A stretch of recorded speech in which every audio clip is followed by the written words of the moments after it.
오래전 일인데요. 어떤 사모님이 하는 강의를 듣게 되었습니다. 그래서 그 사모님이 교회 1층에서 이렇게 앉아 있는데 어느 평일에 노신사 한 분이 교회에 들어오더라는 거예요. 그러면서 묻는 첫 마디가 그거였다고 그래요. 그런데 교회 다니려면 돈이 얼마나 들어요? 여러분이 그 질문을 받았으면 여러분은 어떻게 답하시겠습니까? 이 사모님이 깜짝 놀라서 교회 다니는데 무슨 돈이 필요해요? 그냥 오시면 된다고 이렇게 그분한테 얘기했더니 그렇군요 라고 하고 그분이 가셨다는 거예요. 그분이 가신 다음에 이 사모님이 혼자 이런 속으로 생각했다는 거예요. 교회 다니는데 돈이 들까? 돈이 엄청 드는구나 하는 생각을 했다는 거예요. 교회 열심히 다니시는 분들, 오래된 신앙생활 하시는 분들은 11조를 드리잖아요. 11조를 드리고 또 주일원금을 드리고 하다 보면 정말 재정의 10% 이상을 이 교회 다니는 데 쓰는구나 하면서 정말 교회 다니는 데 돈이 엄청 드는구나 하는 생각을 그 사모님이 했다는 이야기를 제가 들었습니다.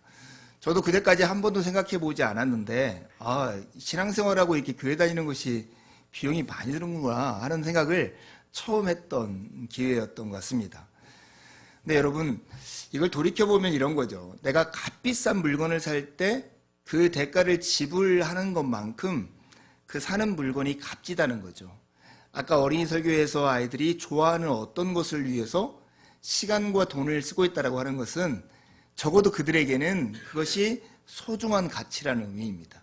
만약에 우리가 교회를 다니면서 드리는 시간과 재정 이런 것들이 우리가 생각하는 것보다 큰 무게라고 생각한다면, 거꾸로 생각하면 예수님의 제자로 살아가는 삶과 그리스도와 온전한 관계 가운데 살아가는 그 삶의 무게와 영광이 엄청 크다라고 하는 것의 반증이 아닐까요? 오늘 우리가 나누는 이 말씀을 통해서 예수님의 제자로 살아가는 우리의 삶의 그 무게와 영광이 어떠한가를 우리가 확인하는 그런 시간이 되기를 간절히 바랍니다. 오늘 배경은 이렇습니다. 예수님께서 길을 가시는데 많은 사람들이 예수님의 뒤를 쫓아왔어요. 그러자 예수님께서 돌이켜서 그들을 보시면서 하시는 말씀이 이 말씀입니다. 뭐뭐 하지 아니하면 이라고 하는 3번의 예를 들면서 그러면 너희들은 능히 내 제자가 되지 못할 것이다.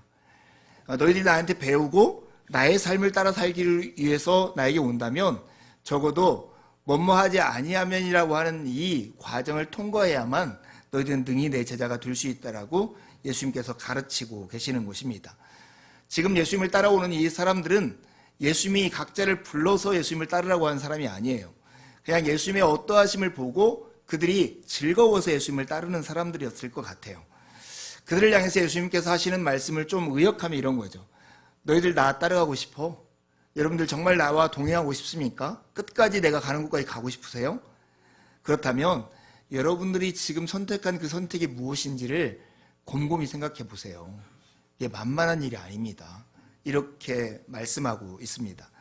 아마 예수님은 요한복음 6장에 나와 있는 그 경험들과 이 시간이 경험적으로 중첩되었을지 모르겠다는 생각이 듭니다. 예수님께서 오병이의 기적을 이렇게 펼치시자 많은 사람들이 그 표적을 보고 빵을 먹으면서 정말 기뻐하고 예수님을 왕으로 삼고자 하는 그런 의욕이 그들 마음 가운데 불타올랐습니다. 그런데 예수님은 이 표적을 통해서 예수님이 누구이시며 예수님이 무슨 일을 하시려고 가르치려고 했거든요. 그러면서 거기에 나오는 유명한 말씀, 내가 생명의 떡이다, 생명의 빵이다 하시는 말씀을 해주자 이 사람들의 반응이 뭐였냐면 너무나 어렵다고 하면서 하나둘씩 예수님을 떠나갔어요. 예수님이 그들을 향해서 하셨던 말씀이 이거죠. 예수께서 대답하여 이르시되 내가 진실로 진실로 너에게 이르노니 너희가 나를 찾는 것은 표적을 본 까닭이 아니라 이 표적이 보여주는 예수님이 누구이시고 예수님이 하시려는 일이 무엇인가를 본 까닭이 아니라 떡을 먹고 배부른 까닭이다. 그냥 너희들의 욕구와 필요를 만족시켜 주었기 때문에 너를 따르는 것이다. 찾는 것이다. 이렇게 말씀한 거죠. 어쩌면 예수님을 따르던 많은 무리들도 예수님이 누구인가 알고 예수님이 하시려는 일이 무엇인지가 궁금해서 예수님을 따르기보다는 예수님을 통해서 그들이 욕망하는 어떤 것들이 채워지기를 바라는 마음을 가지고 예수님을 따랐던 것 같습니다. 그러니 예수님께서 이렇게 말씀하셨던 거겠죠. 예수님께서 능히 내 제자가 되려면 필요한 3가지를 말씀하십니다. 26절에는 이렇게 말씀을 해요. 무릇 내게 오는 자가 자기 부모와 처자와 형제와 자매와 더욱이 자기 목숨까지 미워하지 아니하면 능히 내 제자가 될 수 없다라고 말씀합니다. 여러분, 부모, 그 다음에 처자, 형제, 자매, 더욱이 자기 목숨까지 미워하면서 예수님을 여러분 따르고 계십니까? 이게 오늘 예수님이 우리에게 하시는 질문과 같은 거죠. 이게 부모나 아내와 자식, 형제, 자매, 나아가 자신의 생명까지 내려놓지 않는다면, 다른 말로 하면 모든 것을 예수님께 걸지 않는다면 누구도 참된 예수님의 제자가 될 수 없다라고 말씀을 하십니다. 그렇다고 예수님께서 하시는 말씀이 너희들 신앙생활을 하고 예수님의 제자가 되려면 너희 부모를 미워해야 돼, 너희 형제들을 미워해야 돼, 이런 말로 듣는 분은 안 계시겠죠. 디모데전서 5장 8절에 보면 누구든지 자기 친족, 특히 가족을 돌보지 않으면 그는 벌써 믿음을 저버린 사람이요 믿지 않는 사람보다 더 나쁜 사람이라고 말씀하세요. 그러니까 우리가 부모를 섬기고 부모를 돌보고 부모에게 효심을 다하는 것은 그리스도인의 증거이지 그리스도인이기 때문에 하지 말아야 할 그 어떤 일이 아니라고 하는 것이죠. 예수님께서 이 말씀을 하시는 것은 사실은 그 당시 히브리 사람들, 특별히 셈족들이 쓰던 관용적인 표현을 인용한 것입니다.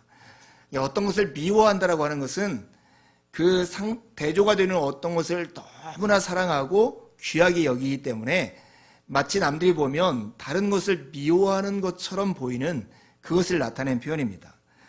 예수님을 향한 사랑과 충성이 비교할 수 없을 만큼 탁월하기에 마치 다른 것을 미워하는 것처럼 보이는 것, 그 정도로 예수님을 향한 사랑과 충성이 있는 것이 있을 때만이 예수님의 제자로서의 삶을 끝까지 갈 수 있다라고 말씀하고 계십니다. 예수님께서 33절에 보면 이 단락 마지막에 이것과 비슷한 또 한 가지의 조건을 얘기하시는데요. 자기의 모든 소유를 버리지 아니하면 능히 내 제자가 될 수 없다라고 말씀합니다. 아마 부모, 아내와 자식, 형제, 자매, 자기 목숨, 이것을 하나로 묶어서 대꾸 형식으로 나타낸 표현이 내 소유, 모든 소유라고 하신 말씀일 거예요. 그리스도와 복음보다 자신의 소유를 앞세운다면 그는 결코 예수님을 끝까지 따를 수 없다라고 말씀하시는 겁니다. 지난주 우리가 큰 잔치의 비유했잖아요. 잔치를 배설해 놓고 많은 사람을 초대했는데도 오지 않아요. 오지 않는 그 세 사람의 대표적인 예들을 보였는데, 내가 밭을 샀으니 나가봐야 한다, 내가 소 5개를 샀으니까 나가봐야 한다 하는 말처럼 어떤 예수님을 따르는 데에서 크게 방해되는 것 중에 하나가 바로 자기의 소유이죠. 자기가 지켜야 할 것, 자기가 가진 것 때문에 오히려 예수님께 나오는 것이 방해가 되는 것입니다. 이 모든 것을 합해서 예수님께서 한마디로 나를 따르려면 하는 말씀을 이렇게 말씀하십니다. 여러분 27절 말씀을 같이 한번 읽어보겠습니다. 시작. 누구든지 자기 십자가를 지고 나를 따르지 않는 자도 능히 내 제자가 되지 못하리라. 다른 복음서에도 비슷하게 자기를 부인하고 자기 십자가를 지고 나를 따르지 아니하면 예수님의 제자가 될 수 없다는 말씀을 거듭하셨습니다. 자기 십자가를 지고 주님을 좇는 삶, 그것이 바로 제자의 삶입니다. 이 삶은 얼핏 이렇게 오해되는 것 같아요. 예수를 따르려면 고생해야 돼, 힘든 과정을 견뎌야 돼, 이런 말로만 우리가 자기 십자가를 지는 것을 이해할 때가 참 많은 것 같아요. 네, 여러분, 자기 십자가를 진다라고 하는 말을 곰곰이 생각해 보면 예수님의 제자로서 그것이 굉장히 중요한 것을 우리가 확인할 수 있어요. 첫 번째는 자기 십자가를 질 때만이 예수님의 십자가가 무엇인지, 예수님의 마음과 예수님의 삶이 무엇인지를 구체적으로 이해할 수가 있는 것이죠. 수고하고 무거운 짐진 자들아 다 내게로 오라 하신 말씀 끝에 너희들도 자기 멍에를 메고 나를 따르라, 내게서 배우라, 이렇게 예수님께서 말씀하세요. 어쩌면 이 작은 멍에가 자기 십자가와 같은 것이죠. 우리가 부모가 되어서 자녀를 키워볼 때에야 비로소 부모의 심정을 이해하는 것처럼 우리는 자기 십자가를 지고 하나님의 의와 나라를 위해서 하나님의 정의와 사랑을 실천하면서 당하는 고난과 어려움을 직면할 때에야 비로소 하나님이 우리를 얼마나 오래 참으시고 어떠한 사랑을 우리에게 베푸셨고 어떠한 국률로 우리 가운데 우리를 돌보시고 우리를 이끄시는가 하는 것을 우리가 그제서야 배울 수 있는 것입니다. 자기 십자가를 지는 것은 그냥 단순히 고통을 당하는 게 아니라 주님의 마음과 주님의 어떠하심을 알아가는 배움의 과정인 것입니다. 모든 공부하는 것이 힘들고 어렵고 학생으로서 무엇인가를 듣고 따르는 것이 지겹고 힘든 것처럼 어쩌면 예수님을 따라가는 그 길도 고되고 힘든 과정을 통해서 우리가 예수님처럼 빚어지기 마련인 것입니다. 그러나 또 하나 크고 위대한 것이 있다면 자기 십자가를 지고 예수님을 따름을 통해서 예수님의 일과 사역에 연대하고 참여하게 된다고 하는 거예요. 우리는 주님의 당하는 고통에 고난에 남은 몫을 우리가 짊어짐으로써 하나님의 위대하고 영광스러운 일에 우리가 동참하는 기회와 기쁨을 누릴 수 있게 되는 것입니다. 사랑하는 교회 여러분, 누군가를 위해서, 누군가를 사랑하기 위해서, 누군가의 삶을 복되게 하기 위해서 희생하고 고난을 감수할 때 느끼는 기쁨을 경험한 적이 있으십니까? 사실은 그런 기쁨이 우리가 그냥 맛있는 음식을 먹는 직관적인 기쁨보다도 훨씬 더 깊고 오래 마음 가운데 남는 것을 직접 경험해 보셨습니까? 우리는 자기 십자가를 지고 주님을 좇을 때에만 비로소 예수님의 기쁨에 동참할 수 있게 될 것입니다. 여러분, 우리는 사실은 십자가를 지는 것과 같은 하나님의 의와 나라와 그 사랑을 실천하면서 겪는 어떤 어려움들은 우리의 신앙과 우리의 인격에 얼마나 큰 유익과 도움을 주는지를 잘 기억했으면 좋겠습니다. 특별히 우리 일상생활에서 자녀를 키우면서 속 썩는 부모들 많으시죠? 다 컸는데도 아직도 속 썩는 부모들 있습니까? 그럴 때마다 내가 저 자식을 왜 낳아가지고 이렇게 힘들고 고생이야, 이 말 끝에 여러분을 자식으로 여기시는 하나님 아버지의 얼굴을 바라보십시오. 내가 이 아이를 참고 견디고 이 아이가 잘 되게 하기 위해서 내 모든 것을 희생하면서 인내하면서 기도하면서 이 아이를 위해서 애쓰는 것처럼 우리가 아버지라 부르는 우리의 주님이 우리를 위해서 그 일을 하고 계신 것입니다. 우리는 이 고통의 순간에만 그 사실을 직접 우리의 삶에서 경험적으로 알 수 있을 것입니다. 조부에 보면 아플 때 드리는 기도라고 하는 짧은 기도문을 실어놨는데요. 함께 읽어보겠습니다. 주님, 제 몸이 아픕니다. 주님의 손과 발과 옆구리에 상흔이 있습니다. 주님의 상처 속에 제 상처도 있음을 보게 하소서. 그리하여 상처 때문에 원망과 분노와 불만을 품는 것이 아니라 상처 덕분에 주님의 죽음과 부활의 신비에 눈뜨게 하소서.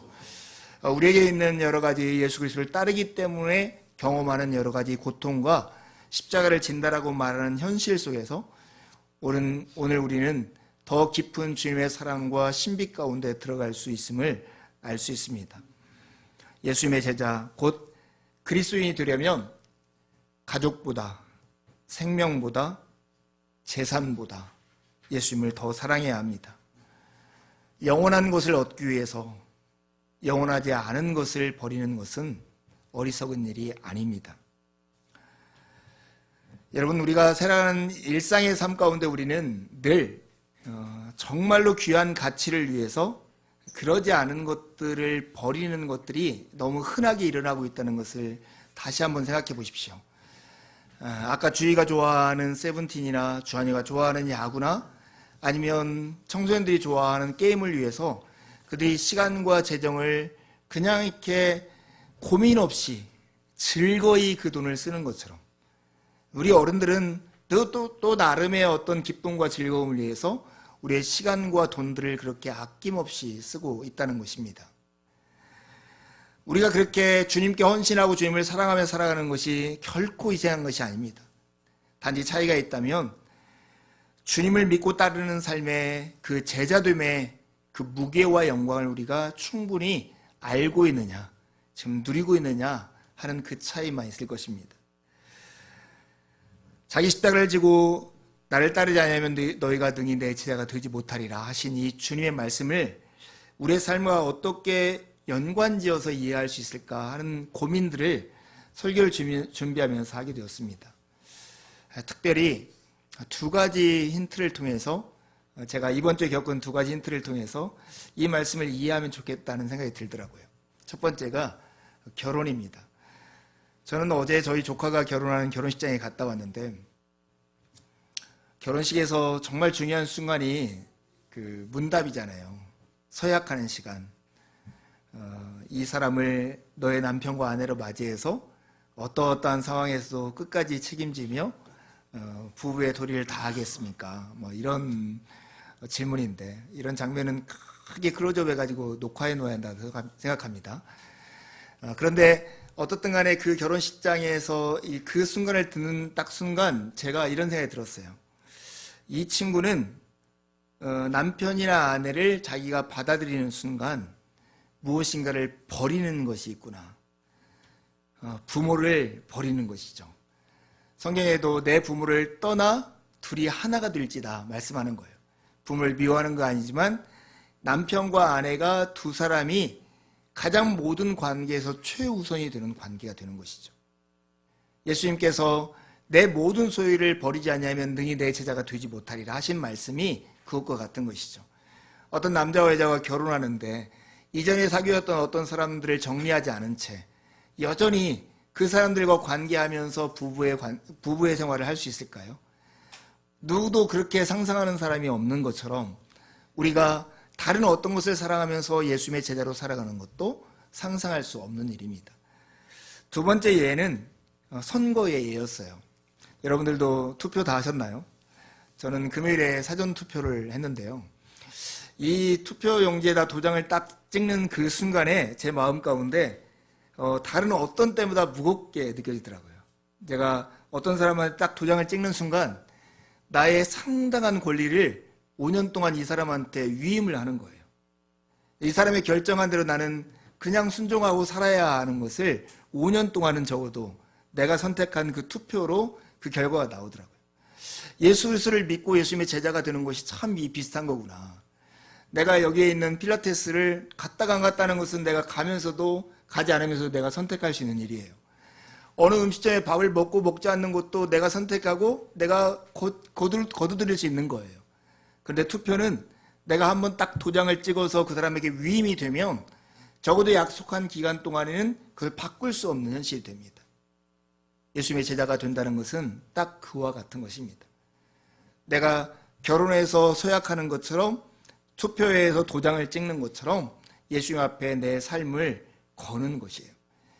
내가 예수님 앞에 삶을 걸면 내 주도권이 나에게 있는 게 아니라 그때부터는 예수님께로 가는 것. 그것이 믿음이고 그것이 제자가 되는 것입니다. 불편한 거죠. 그래도 예수님을 따르겠습니까? 이 질문 앞에 우리 모두가 서봐야 합니다.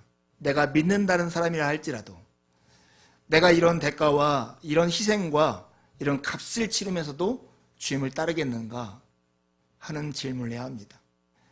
음식점에 오가는 것처럼 영화관에 오가는 것처럼 때로는 내가 무슨 피트니스 센터에 오가는 것처럼 내가 기분이 내키면 하고 기분이 내키지 않으면 하지 않아도 되는 그런 것이 신앙일 수는 없습니다. 예수 그리스도의 제자가 되는 것은 마치 결혼하는 것처럼 선거하는 것처럼 나의 삶을 예수 그리스도에게 맡기는 것입니다. 그분의 인생에 내 운명을 묻는 것입니다. 그분의 결정에 내 삶을 맡기는 것입니다. 그것이 예수님을 믿는 것입니다. 그때만이 예수 그리스도께서 우리를 위해서 행하시는 일이 나의 삶에서 현실이 될 수 있는 것입니다. 무겁게 들리셨다면 이제부터는 여러분 정말 하나님의 은혜가 무엇인지를 깊이 생각할 수 있는 그런 말씀이 뒤이어 나옵니다. 28절에서 32절에는 예수님께서 먼저 앉아서 그 비용을 계산해 보라고 하는 두 가지 은유, 비유를 듭니다. 하나는 농부의 비유예요. 어떤 사람이 망대를 지으려고 해요. 자기의 포도원이 있는데 포도원에서 동물들이 포도를 해치거나 어떤 도둑들이 포도를 훔쳐가는 것을 막기 위해서 감시탑을 세우는 거죠. 근데 그 감시탑을 세우는 사람이 먼저 이걸 세우기까지 중공하기까지 필요한 돈을 미리 앉아 계산하지 않겠느냐. 그러지 않으면 나중에 부끄러움을 당할 것이다. 또 비슷한 예로 한 임금의 예를 듭니다. 어떤 사람이 적군이 찾아오는데 적군과 싸우려 할 때 내가 그 적군을 이기지 못할 것 같으면 화친을 청할 것이고 싸워서 이길 만하면 싸울 것이다 하는 비유를 들어요. 이 두 가지 비유의 공통점은 뭐냐면 어떤 일을 행하기 전에 먼저 앉아서 그 비용이 적절한가를 계산해 본다는 거예요. 예수님이 이것을 말씀하신 이유가 뭘까요? 지금 예수님은 자기를 부르지도 않았는데 따르는 많은 사람들에게 딱 돌아서서 그 말씀하시는 거예요. 너희들이 나를 따라오려거든. 이렇게 말씀하시는 끝에 이 비유를 하신 말씀은 정말 너희들을 따라오려면 지금 미리 앉아서 한번 계산을 해봐라. 나를 따르는 일이 너희들에게 미치는 장사냐 남는 장사냐. 예수님이 이렇게 말씀하시는 것 같은 거예요. 잘 생각해봐라. 여기는 고통도 있고 고난이 있어. 한참 가야 돼. 그런데도 이 길 따라서 내가 가자고 하는 그곳에 갈래? 이렇게 예수님께서 묻는 거예요. 그런데 이 말씀 속에는 참 큰 은혜의 내용들이 담겨 있다고 생각합니다. 그것은 뭐냐면 예수님께서 우리를 당신의 세계로 오라고 하는 초대일 뿐만 아니라 예수님이 초대하시는 그곳이 얼마나 넉넉하고 영광스러운가를 우리에게 말씀해 주기 때문에 그렇습니다. 지금은 대형 마트들이 막 문을 닫는 시대여서 그런 문구를 잘 못 보는데 예전에 대형 마트가 한창일 때 벽에 붙어있는 큰 문구 중에 하나가 이거잖아요. 최저가 보장, 더 싼 곳이 있으면 4배 보상, 뭐 이런 것들 엄청 했잖아요. 마치 예수님의 이 비유는 야 최저가 보장, 이것보다 더 영광스럽고 복된 길이 있으면 너희들 찾아봐. 이렇게 되묻는 것과 마찬가지인 것입니다. 여러분, 우리가 살아가는 세계는 두려움이 이끄는 세계입니다. 그곳에는 결핍과 불안이 넘치는 곳입니다. 잘 생각해 보십시오. 우리가 무엇인가 내게 부족하다 하는 생각이 들면 우리 마음 가운데는 두려움과 불안이 엄습합니다. 이 두려움과 불안은 우리에게 어떻게 행동하게 만드는가 보면 무엇인가 미래를 위해서 쌓아두게 만듭니다. 쌓아두면 그 다음에 이어지는 행동은 이 쌓아둔 것을 지키려고 벽을 쌓게 됩니다.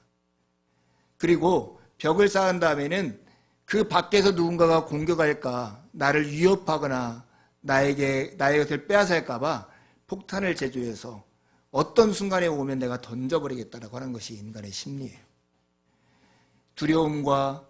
결핍과 모자람의 그 심리가 불안과 두려움을 낳고 쌓아두게 만들고 벽을 쌓게 만들고 폭탄을 제조하는 것처럼 이 결핍의 세계 상황 가운데 두려움이 이끄는 세계 가운데 살아가는 삶의 모습이 이와 같습니다. 마치 정글 속의 맹수가 짐승을 사냥해 놓고도 하이에나가 쫓아와서 이것을 빼앗지 않을까 두리번거리는 것처럼 오늘 살아가는 우리의 삶이 그와 같지 않을까요? 어디 하나도 편할 마음이 없고 그냥 하나님이 주신 것으로 만족하지 못하고 내일이 어떨까 두려워서 불안 가운데 전전긍긍하면서 우리가 살고 있지 않을까. 예수님의 오늘 이 말씀은 우리를 당신이 이끄는 세계로 초대하고 있습니다. 그곳에는 기쁨이 있고 그곳에는 만족이 있는 곳입니다. 헨리 나우엔이 예수의 길이라는 책에서 이런 얘기를 해요. 예수님은 결핍의 세계와 사고방식에 젖어 사는 우리를 불러서 풍요의 세계와 사고방식으로 옮겨가게 하신다.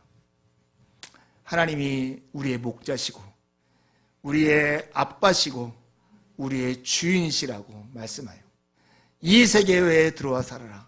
돌이켜서 이곳에 와서 나를 따라와라. 이 길은 고통과 고난의 길일 것이다. 그러나 그곳에 내가 너에게 약속한 모든 것이 있다. 이렇게 말씀하고 있습니다. 여러분, 예수님을 따르는 길이 얼마나 복된 길인가 곰곰이 생각하고 여러분 삶 가운데 깊이 묵상하는 한 날이 되었으면 좋겠습니다. 제자의 길은 모든 사람이 초대받았다는 면에서는 참 넓은 길입니다. 그러나 모든 것을 다 버리고 가야 한다는 점에서는 좁은 길입니다.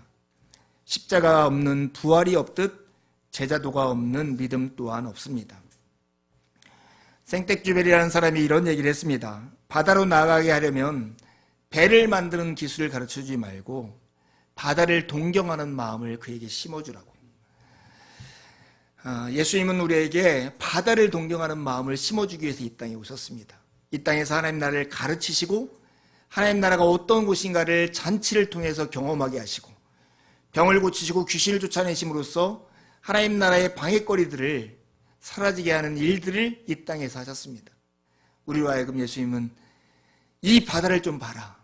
하나님 나라의 풍성함이 어떠한 것인가, 그 나라의 주이신 하나님이 얼마나 영광스러운 분인가 하는 것을 우리에게 보라고 합니다.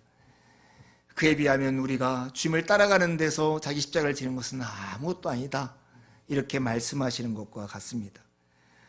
우리에게 정말 필요한 어떤 것이 기도가 있다면 에베소 1장 16절에 19절에 나오는 기도일 것입니다. 여러분, 주보에 있는 내용을 같이 한번 읽어볼까요? 메시지로 의역된 부분이지만 같이 읽어보겠습니다. 시작.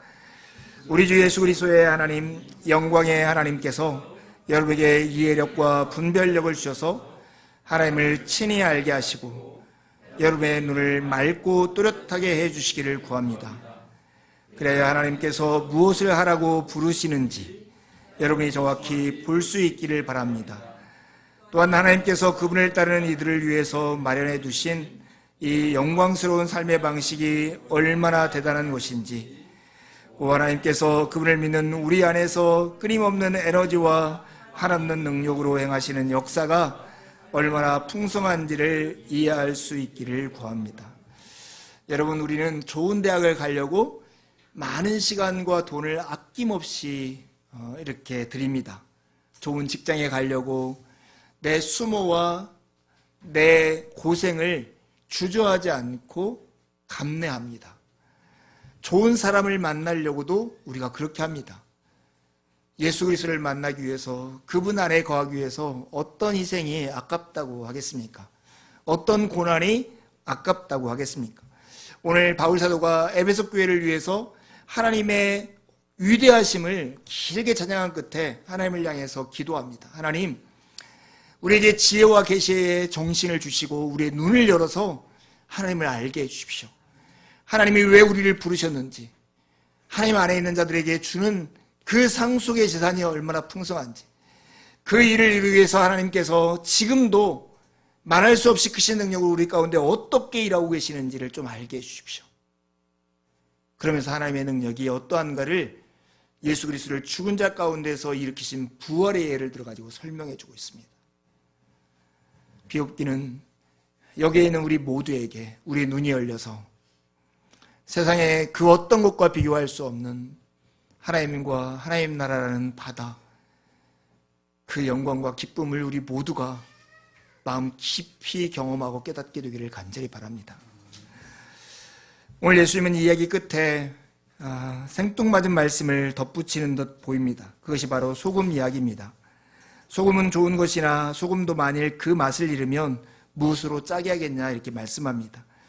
예수님은 어쩌면 제자들을 예수님께서 마태복음에 이야기하신 것처럼 소금으로 비유를 하셨을 것입니다. 제자들의 특징, 예수님을 따르는 사람들의 특징은 소금과 같은 짠맛을 가진 사람입니다.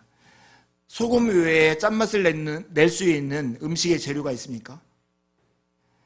단맛을 내는 여러 가지 재료가 있지만 짠맛을 내는 유일한 재료가 소금으로 저는 알고 있습니다.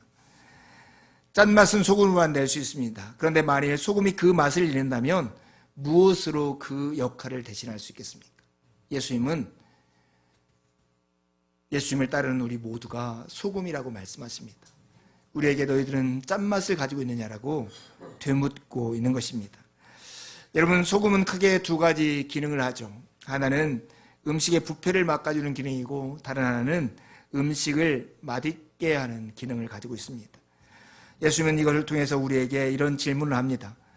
너희가 존재함으로써, 너희가 나를 따름으로써 너희는 너희가 살아가는 공동체와 세상 가운데 부패를 막아주고 더 살맛나게 하는 세상을 만들고 있느냐고 우리에게 그렇게 묻고 있는 것입니다.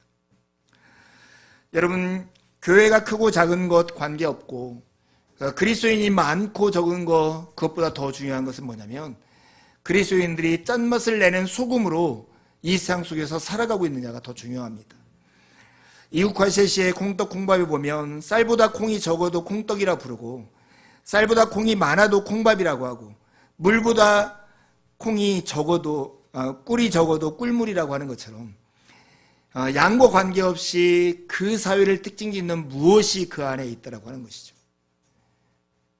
우리가 있으므로 그곳이 하나님의 나라가 될 수 있습니다. 하나님이 찾으시는 세상이 될 수 있습니다. 우리 공동체가 정말 그런 하나님의 영광과 기쁨을 누리는 공동체가 되기를 바랍니다. 가끔 우리 교회 놀러오는 친구 목회자들이 이렇게 얘기합니다. 야, 몸동교회는 중형교회네, 다 갖췄네, 이렇게 말할 때가 있어요. 생각해보니까 선교사님도 파송하고 막 선교관도 있고 막 그러잖아요, 우리 교회. 그래서 야, 우리 교회는 중형교회가 아니라 우리 교회는 대형교회야. 제가 이렇게 말해요. 왜냐하면 우리 교회는 대형 집사님이 다니는 교회거든요. 그래서 우리는 대형교회라고 이렇게 말을 하는데요. 정말 우리 교회의 규모와 관계없이 소금기 짠내 나는 그리스도인들이 있는 교회가 됐으면 좋겠습니다. 우리가 사는 어디 곳이든 그곳에 우리가 있으면 그곳에 부패가 막아지고 그곳이 살맛 나는 세상, 그런 세상이 되는 그리스도인들의 공동체가 되었으면 참 좋겠습니다. 예수님을 따르는 제자 공동체인 교회는 이 땅의 소금입니다. 그 어떤 것도 교회의 자리를 대신할 수 없습니다. 그러므로 우리 스스로에게 이렇게 물어야 합니다. 우리가 존재함으로 세상의 부패는 줄어들고 있습니까? 세상은 더 살맛 나는 곳이 되고 있습니까? 함께 기도하시겠습니다.